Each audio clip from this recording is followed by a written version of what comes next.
Welcome, it's Kam Dovedi, the founder of Premier Property, and yes, we're going to jump into Q&A. It's the weekly Q&A that we have, of course, weekly, and these are questions from our Premier Property community. So let's jump straight in. The questions, in fact, we've got three sharp questions today. One is all about letting agents and additional charging. We've got another question here all about minimum room sizes. And a very interesting question about auctions. And we are going to answer, we, meaning you and I, we're going to do this together. I'm going to answer these questions right now. And this is on YouTube. You might watch it on Facebook, but if you're watching this on YouTube, then you're welcome to join our channel. It will help us out. It will also help the community. It will also help many property investors who want to really learn solid information. If you're joining me for the first time, I'm a property investor and developer over the last 29 years, and I love sharing information, and this is what we're doing here right now. So, do feel free to subscribe to this channel, and you can click on that bell icon to make sure that you get the latest videos, and you know this, right? So I'll leave that to you. You can do that right now. First question is from Palashi.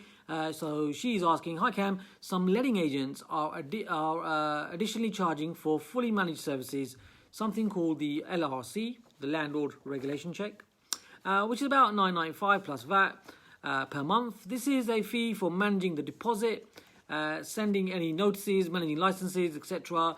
Should we be paying for this? Can we manage the deposit and the notices are on our own without opting in for LRC? If yes, what's your recommendation and advice? So, Palashi, yes, the thing is, there of course is a no letting agency ban on fees.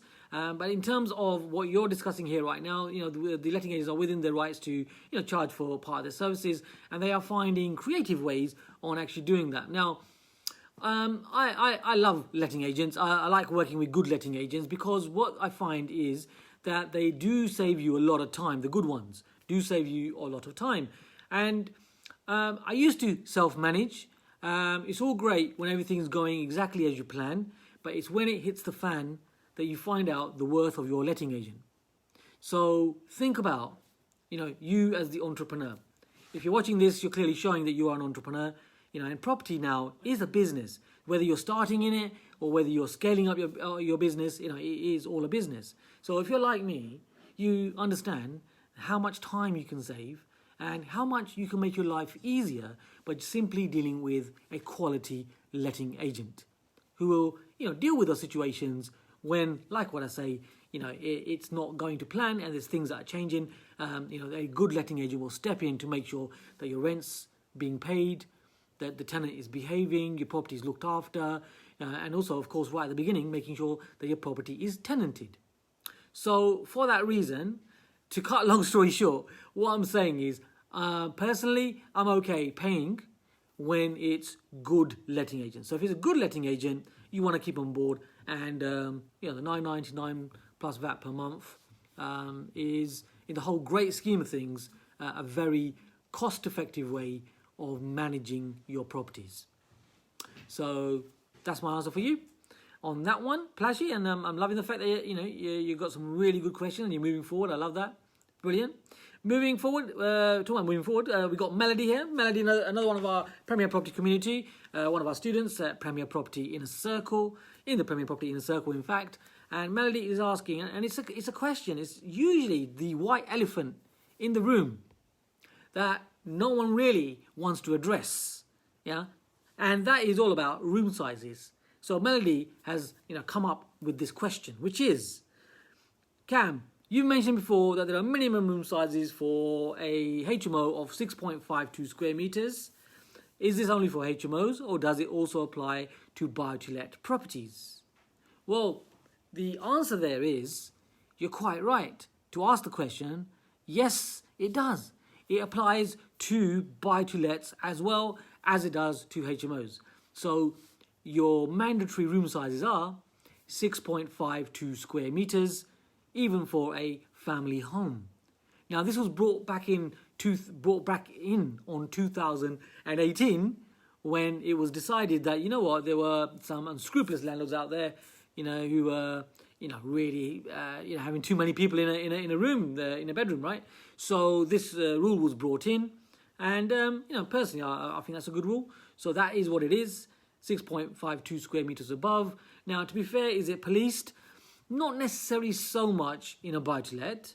However, in a HMO, it will be policed, especially if it's being licensed. So what do I mean by that? What I mean by that is that they'll check to make sure that those room sizes are mandatory and they are 6.52 square meters. And you should have them in the buy-to-lets as well.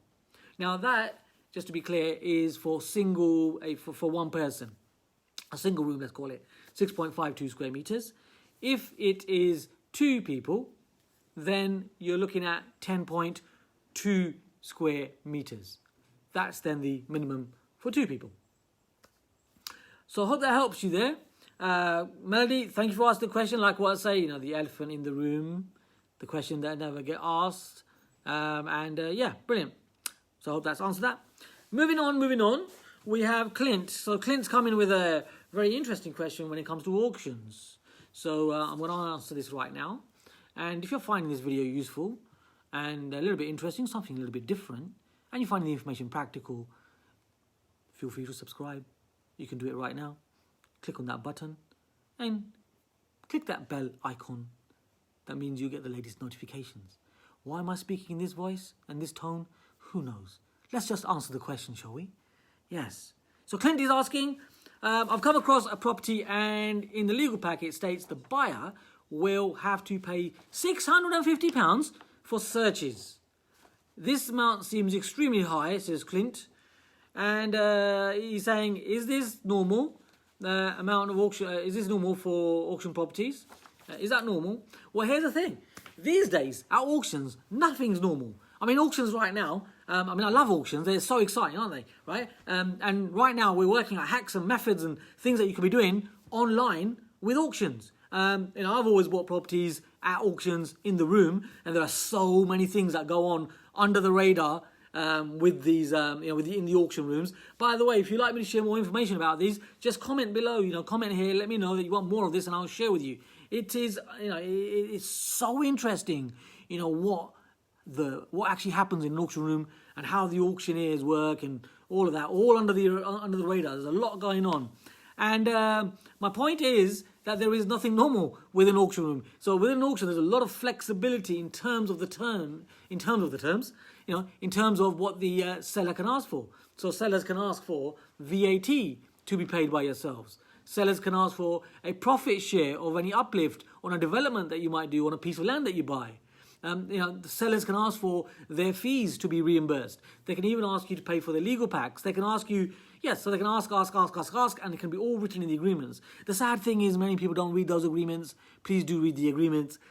Absolutely read the addendum when you go to an auction room, or right now you're looking at auctions online. Something really important. So Clint, yes, they can ask for you to pay the search fees. That's usually in the legal packs, part of the legal pack. And I'm calculating that £650 is not just for the searches. It's probably for that legal pack, which encompasses the searches within it, which is a reasonable cost if it is the legal pack. So, which means that's all the due diligence done, just for clarity, all the due diligence done in the legal pack, as you would when purchasing normally in the normal buying process, let's say from an estate agent. So that is all within the legal pack ready. Contracts, searches, all the due diligence that needs to be done by solicitors and so on to prepare the pack for sale. So that's what you're paying for. So hope that answers your question. We had a nice, short, sharp 3 questions today. And like what I say, if you're enjoying these, come and join us. Love for you to be part of our Premier Property community. My name is Kam Dovedi. I'm the founder of Premier Property, and I will see you soon. Thank you very much for being here. It's Kam Dovedi helping you to take your property investing to the next level. See you next week.